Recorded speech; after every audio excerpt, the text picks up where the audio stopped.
Monika ji, as you said, if you love something just dive into it, पर लोग actually difference नहीं कर पाते इंटरेस्ट और इन्फ्लुएंस में। लोग आज कुछ अच्छा देखा तो उससे इन्फ्लुएंस हो जाते हैं, पर उनका असली जो इंटरेस्ट है उसको नहीं जान पाते। तो वो एक डिफरेंस होता है इंटरेस्ट और इन्फ्लुएंस में, तो उसको कैसे पता लगाया जाए?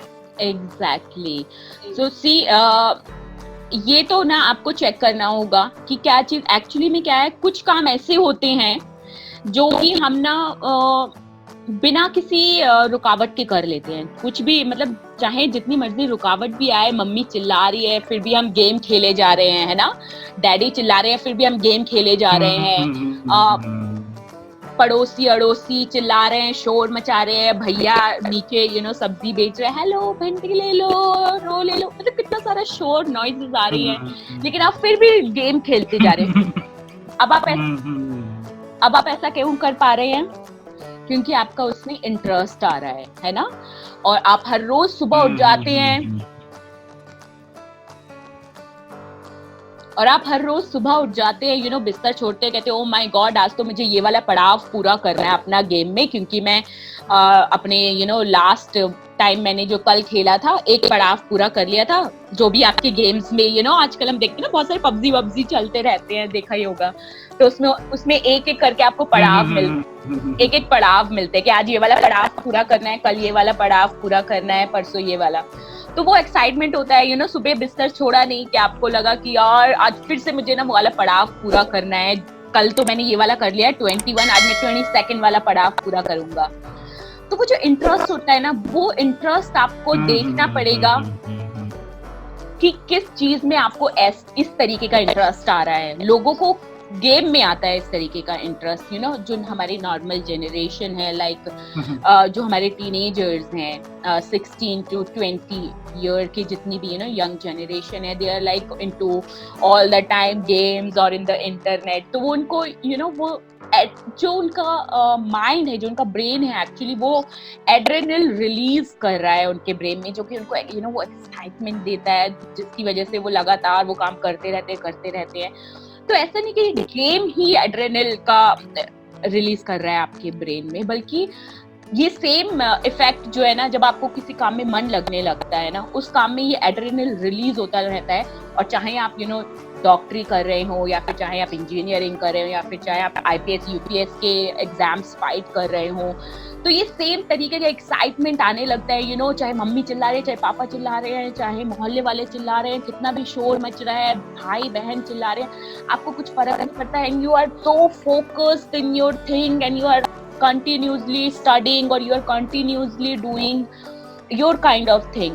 तो अभी क्या है, ये चीज जो है वो चेक करनी पड़ेगी, आपको चेक करना पड़ेगा, जिसकी भाई मुझ में वो ये जो एड्रेनल का रिलीज जो मेरे ब्रेन में हो रहा है, वो कौन सा काम है जो मेरे ब्रेन में ये दे रहा है। मतलब गेम खेल के you can release those adrenal in your brain, but आपके लाइफ में सक्सेस तो नहीं लेके आ रहा, वो आपके लाइफ में पैसा नहीं लेके आ रहा ना। आपको अपने आप में पहले से ही पता है कि मैं क्या चीज करूं और क्या चीज ना करूं, क्या मेरे लिए बेस्ट है, क्या मेरे लिए बेस्ट नहीं है। ये लोगों को पहले से ही पता है, किसी को बताने की जरूरत नहीं। मैं आई एम नॉट द गुरु और आई एम नॉट सम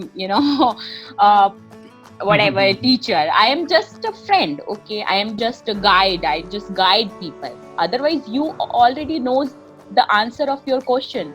आपको अपने आप को चेक करना पड़ेगा कि क्या चीज, तो ये एक्चुअली में अपने आप को आपको चेक करना पड़ेगा कि क्या चीज है जो मेरे अंदर ये एक्साइटमेंट लेकर के आ रही है। क्योंकि सक्सेस इज लाइक आपको एक दिन में नहीं मिलेगी, एक हफ्ते में नहीं मिलेगी, एक महीने में नहीं मिलेगी, और शायद एक साल में भी ना मिले, है ना। तो वो काम आप क्या एक ऐसा काम होगा जो कि आप लगातार करते रहें, और वो जो एड्रेनल का रिलीज आपके ब्रेन में हो रहा है ना, वो एक्साइटमेंट जो आपको मिलती रह रही है, वो एक्साइटमेंट आपको ना लगातार मिलती रहे, वो स्टॉप ही ना हो।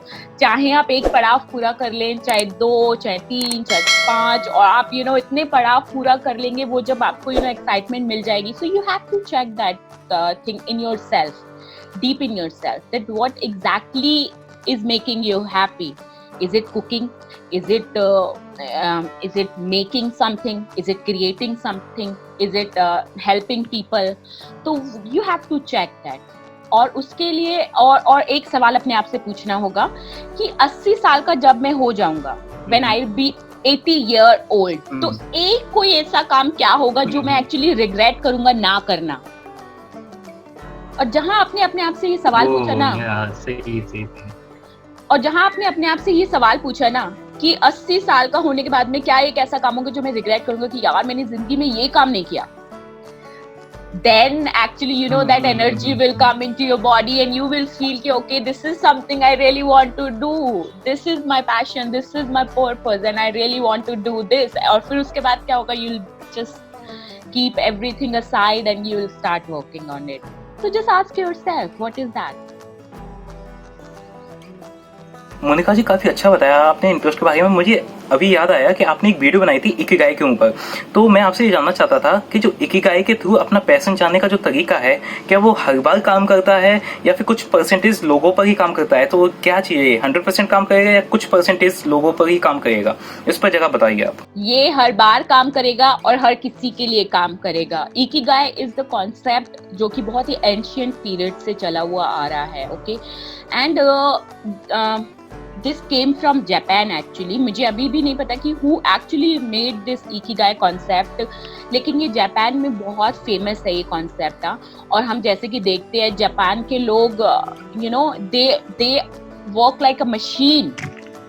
जब भी कभी आप एक्चुअली जापान में जाओगे, you will see everyone is working like a machine. And this Japan इतनी क्राउडेड होने के बावजूद भी इतनी क्लीन है, इतनी नीट है, and every person is happy, and उनकी एज भी बढ़ जाती है, यू नो। कितने इवन इंडिया में भी इतने हमारे स्पिरिचुअल गुरुज मतलब शायद इतने हैं एज्ड, लेकिन वहाँ पे तो नॉर्मल लोग भी इतने एज्ड होते हैं, यू नो, 100 साल पहुंच जाते हैं। दादी नानी 100 साल की हैं। तो जैसे कि हमने देखा, यू नो, हमारे इंडिया में क्या होता है, अक्सर हमें जो भी एज्ड लोग होते हैं वो देखने के लिए मिलते हैं, हमारे यू नो जो स्पिरिचुअल गुरुज वगैरह है ना, जो हिमालय वगैरह पे रह रहे हैं, हम उन लोगों को देखते हैं, बहुत एज के लोग हैं।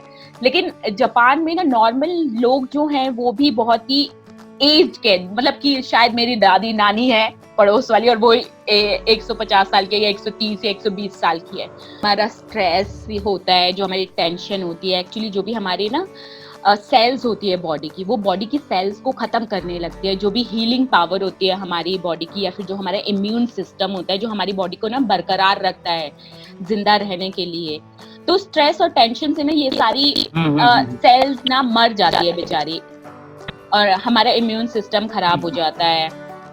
और फिर साथ ही साथ में यू नो कहीं ना कहीं अंदर ये रहता है कि यार मेरी जिंदगी में तो कुछ है ही नहीं अब करने के लिए, क्या करूं, है ना। अभी देखो इवन हमारे मम्मी डैडीज भी 50 साल के होते नहीं है और उन्हें लगता है कि हमने ना लाइफ में सब कर लिया, बच्चे सेटल हो गए, सब कुछ हो गया, अब तो बस भगवान बुला ले हमें, है ना। ऐसे करके बोलते हैं ना। वो क्यों बोलते हैं? क्योंकि उनको ऐसा लगता है कहीं ना कहीं अंदर की जैसे लाइफ से ना पर्पस खत्म हो गया, अब जीने का कुछ मकसद ही नहीं रहा है। तो जब जीने का मकसद खत्म हो जाता है ना, तो बॉडी तो एक्चुअली बॉडी अपने आप को ना अंदर से खत्म करने लगती है। And this is something this happening on a psychological level. और जो आपकी बॉडी है वो एनर्जेटिकली हर एक चीज को, जो भी आप बोलते हैं ना, मैं यही सिखाती हूँ एक्चुअली लोगों को कि जो भी आप यहाँ बोलते हैं ना वो आपकी बॉडी में रिफ्लेक्ट करता है। अगर आपने गलती से भी बोल दिया ना कि मेरी लाइफ से पर्पस खत्म हो गया, मेरे जीने का कोई मकसद नहीं है, तो एक्चुअली बॉडी में ना वो करने लगती है रिएक्ट अंदर ही अंदर, कि वो आपका इम्यून सिस्टम खराब कर देती है, आपके लंग्स, किडनी, ये वो सब खराब कर देती है कि भाई अब तो जीना है नहीं, चलो लेट्स के बस मर जाओ। कई बार यू नो आपने इवन आपने हिंदू स्पिरिचुअल गुरुज के बारे में भी सुना होगा कि बहुत सारे गुरुज ऐसे हुए हैं जिन्होंने बोल के अपने आप को बोला पहले ना, मरने से पहले, कि भाई इस डेट को, इतनी तारीख को, इतने बजे मैं समाधि ले लूंगा या मैं मर जाऊंगा। सुना है ऐसा? तो ऐसा कैसे होता है? मतलब वो अपनी ब्रेन की उस स्टेट में पहुंच गए होते हैं जहां पे आप एक्चुअली में उसी मोमेंट में अपने बॉडी को वो दे रहे हैं, व्हाट दैट वर्ड इज, आज्ञा समथिंग, मतलब अपने बॉडी को ऑर्डर, कि अपनी बॉडी को ऑर्डर दे रहे हैं कि अब मेरी जितनी भी ड्यूटीज थी मैंने अपनी ड्यूटीज कर ली, अब मैं बस अपने परमात्मा या प्रभु के पास चला जाता हूँ। तो they do that consciously, okay, they do that consciously. लेकिन नॉर्मल लाइफ में क्या होता है, यही सेम प्रैक्टिस ना जो कि गुरुज और बड़े बड़े स्पिरिचुअल गुरुज कॉन्शियसली करते हैं, ये हम अपनी लाइफ में अनकॉन्शियसली करते हैं। और यही सेम इफेक्ट हमारे बॉडी के साथ भी होता है। जब हम बोल देते हैं कि हमारी जिंदगी में मकसद खत्म हो गया, कुछ बचा नहीं है, तो बॉडी अपने आप को ना खत्म करना शुरू करने लगती है और लोग फिर बीमार पड़ जाते हैं, मर जाते हैं, क्योंकि मकसद नहीं बचा, कुछ पर्पस नहीं बचा।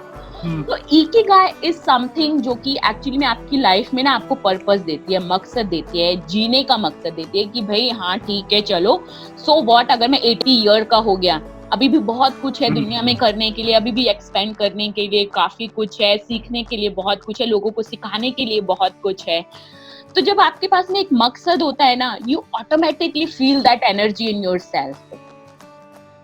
तो ये जो कॉन्सेप्ट है ना, ये हर किसी के लिए काम करता है, चाहे आप हो, चाहे मैं हूं, चाहे कोई 80 ईयर का भी कोई बंदा क्यों ना हो। मैं बोल रही हूँ आज 80 साल के किसी बंदे को भी ये कॉन्सेप्ट दे देना एंड उसको बोलना कि you just find out your Ikigai, and I am telling you that person will feel that energy in himself कि भाई जो आज तक पहले उसने कभी फील ही नहीं की। सो इकिगाई वर्क्स फॉर एवरीवन।